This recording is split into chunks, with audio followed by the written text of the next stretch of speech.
안녕하세요. 오늘은 비타민 C에 대해서 이야기를 한번 해보려고 하는데요. 비타민 C라고 하는 거는 많은 분들이 너무나 친숙하게 알고 계실 거라고 생각을 합니다. 그렇지만 정말 적절한 용량으로 어떻게 사용을 하는지, 그리고 여기서 어디서부터 이제 기원이 됐는지 이런 것들을 모르시는 분들이 굉장히 많거든요. 특히나 가장 큰 편견 넘버원 어떤 게 있을까요? 음식만 먹으면 된다, 잘 먹으면 된다고 생각을 하시거든요. 근데 음식으로 잘 먹는다고 해서 비타민 C는 좀 사실 불가능하죠. 카카드 플럼이라고 해가지고 뭐 우리나라에서 없는 그런 과일 같은 경우에는 뭐 오렌지나 뭐 라임이나 이런 거에 대해서 100배 이상이 있어서 뭐 이게 엄청난 양을 뭐 함유하고 있다고 하지만 사실 뭐 쉽게 구하기는 힘들고, 근데 우리나라 같은 경우에는 비타민 C가 훨씬 더 많이 필요하거든요. 그러면 이 용량에 대해서도 이제 우리가 알아야 되지만, 정말 음식만으로 충분한가, 여기에 대해서 이야기를 해봐야 돼요. 우리가 일상생활 속에서 비타민 C를 섭취하는 방법들은 보통 이제 과일 이야기를 많이 하잖아요. 그리고 채소를 이야기를 하고. 근데 과일이라고 하는 것들은 결국은 우리가 당류가 많이 들어있어요. 결국은 탄수화물이나 이런 것들이 많이 들어있다는 얘기죠. 그러면 이런 과당이라고 하는 부분을 과연 많이 섭취하면 어떻게 될 것인가, 여기에 대해서도 한번 고민을 해봐야 되거든요. 그래서 이전에 1920년대 혹은 1950년대 사과와 지금의 사과는 영양분이 30배 이상 차이가 난다고 말을 해요.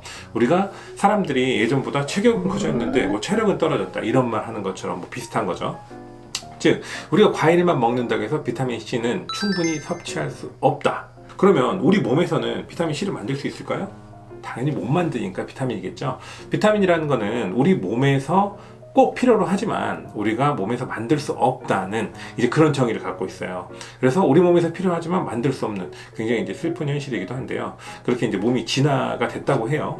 그리고 이런 비타민 C의 이제 발견에 대해서도 우리가 여러 가지 이제 썰이 있지만, 가장 이제 대항해 시대 때 이제 그렇게 우리가 비타민 C가 없으니까 사람들이 막 죽는 거예요. 배를 타고 가다가 오랫동안 하다가 대항해 시대라는 게임, 그래서 이제 나이가 나오긴 하지만 대항해 시대라는 게임을 하다 보면은 우리가 이제 그런 것들을 어떻게 해결해 나가는지, 비타민 C를 해결하기 위해서 오렌지나 라임이나 이런 걸 먹였더니 사람들이 괴혈병에 안 걸리네, 이제 이런 것부터 시작이 된 거죠. 그런 것들을 우리가 다시 이제 발견을 하고 뭐를 하고 이제 비타민의 이름을 붙이기까지는 그 이후에 좀 오랜 시간이 걸렸지만, 이 비타민 C라는 거를 처음에 의학적으로 이용한 것들은 이 대항해 시대부터 이용을 했다.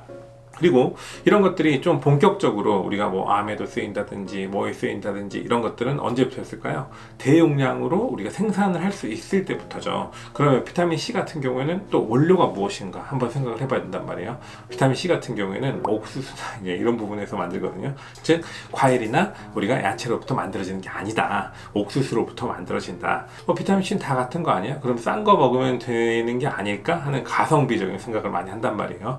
근데 비타민 C가 우리가 대량 생산이 되기 시작한 게 영국이나 뭐 유럽이나 이런 독일이나 이런 데서부터 시작을 했단 말이에요. 그러면 여기서 우리가 효소 처리를 한다는 거죠. 이 효소 처리를 할 때 있어서 우리가 비타민 C를, 효소를 어떤 걸 쓰느냐에 따라서 우리가 어떤 산이라는 것들이 나오게 되죠.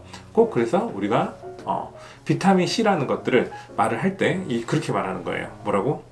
영국산입니까? 혹은 중국산입니까? 비타민 C는 영국산이랑 중국산 두 가지밖에 없어요. 그래서 영국산인지 중국산인지, 영국산은 대부분 국기가 그려져 있어요. 그리고 중국산은 아무것도 안 써져 있거든요. 그래서 뭐 화학적으로 동등하고 뭐를 하고 이제 이런 식으로 나와 있어요. 문제는 이런 대용량으로 만들 때 중국산으로, 즉 중국에서 만든 효소를 이용해서 하는 것들은 굉장히 가성비가 좋다라고 최근에도 논문에 나와 있습니다. 문제는 이를 통해서 우리가 사람들에게 사용한 인체 실험이나 이런 것들은 많지 않다는 그런 단점이 있죠. 즉, 우리가 이런 비타민 C를 꼭 먹어야 되냐, 그리고 어떻게 뭐 확인을 해야 되냐, 여기죠. 그리고 우리가 건강기능식품이라고 해서 비타민 C를 선택을 한단 말이에요. 그러면 거기서 인증 마크가 있어요. 즉, 인증 마크라고 하는 거는 건강기능식품이라고 해가지고 식품의약안전처라는 데서 이제 이런 마크 같은 거 하나 찍어주거든요. 근데 그런 마크가 없는 것들은 식품 첨가물로 되어 있어요. 가격이 묘하게 싸요. 즉, 가격이 너무 싸다. 넘버원으로 먼저 체크를 해야 될 거는 중국산인지, 즉 영국 국기가 그려져 있는, 영국 국기 모르시면 한 번 정도 찾아보시고요. 그렇게 해가지고 영국 국기가 그려졌는지 먼저 확인을 하고요. 두 번째는 우리가 식품의약안전처 마크가 있는지 확인을 해야 돼요. 자, 이렇게 해서 우리 이제 비타민 C를 먹을 준비가 된 거예요. 그러면 여기서 어떤 제제를 먹어야 될까요?에 대한 문제가 되겠죠. 비타민 C에는 우리가 크게 나눴을 때 세 가지 제제가 있어요. 비타민 C가 추출이 됐을 때는 우리가 액상이나 이제 가루로 추출이 됩니다. 그런데 이 액상이나 가루로 추출이 된 거를 우리가 고형분이라는 것들을 넣어가지고 뭐 여러 가지 있어요. 무슨 잘 막아내시고 어쩌고저쩌고 이런 것들을 넣어가지고 우리가 고체로 만들었어요. 그게 뭐예요? 그게 알약이죠. 그러면 이런 불순물이 들어간 것들을 많이 먹으면 어떻게 될까요? 이런 고형분 성분이 들어간 것들은 인체에서 어떤 작용을 할지 모르고 그리고 해가 될 수 있기 때문에 우리가 가루로 먹는 게 좋다라고 이야기를 해요. 그러면서 리포조말이라는 제제가 나오기 시작했어요.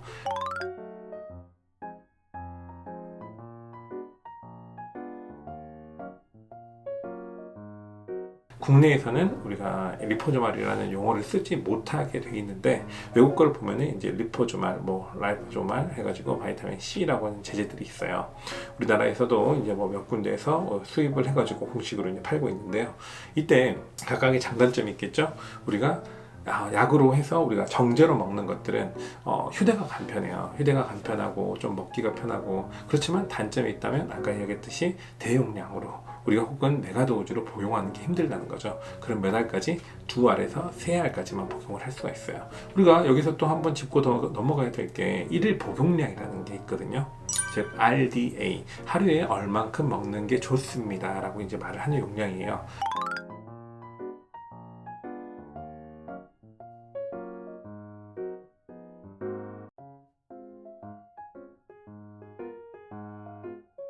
근데 이 일일 권장량, 일일 복용량이라고 하는 것들이 사람에 따라 같을까요? 20대의 사람들과 30대의 사람들과 40대 그리고 50에서 60대 혹은 암 환자라든지 혹은 화상을 입은 사람이라든지 혹은 코로나 바이러스가 걸려서 좀 투병을 하는 사람이라든지 이런 사람들에게 똑같은 용량을 주는 게 과연 맞을까요? 거기에 대해서는 한 번 정도 생각을 해봐야 된다고 봅니다. 자, 여기서 비타민 C 같은 경우에는 여러 부작용이 있다고 말을 많이 하시는데요.